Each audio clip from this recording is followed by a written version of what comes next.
So I think what I'm hearing from you is that the work that pay for performance isn't doing is around motivation and innovation. That's I think, I mean, I'm oversimplifying your thesis, but that's a lot of it, right? And I don't disagree with you that there's substantial research on it decreases, motivation. The effect is maybe even the opposite, right? Like you can get a task and it works for piece rate. It doesn't necessarily work in more complex tasks.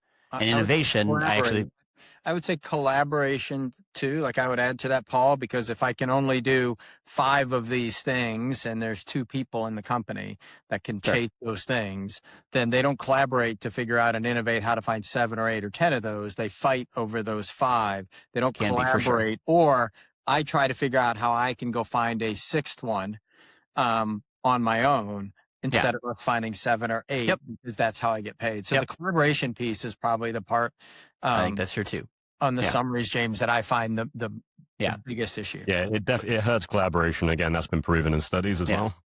I think now that here's the flip side, and here's where I think the research argues a slightly different perspective, which is if you take it away from motivation theory and you think of it more from a social justice equity theory, from a social psychological contract, I think is another term that the literature will use, right?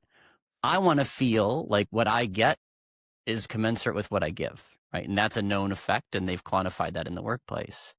And pay for performance plays a role in that, right? So if you're solving for motivation, let's be careful about the word incentive. And does it really change my willingness to work harder? No, I'd be the first to admit most people are going to work what they're going to work.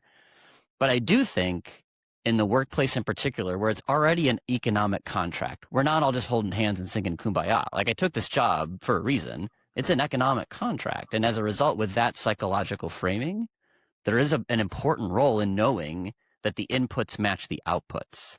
Mm-hmm. So it's more of a fairness and a justice perspective than a motivation perspective, is where I think there's more validity still in pay for performance used the right way. And with that framing, it's not, I'm going to drive James to sell more by having this thing. It's more, James wants to know that if he sells more than Sean, you're not getting the same thing. Yeah. And that was cemented in my head because I worked with a printing company years ago that did not do commissions. I thought it was like extraordinarily bizarre.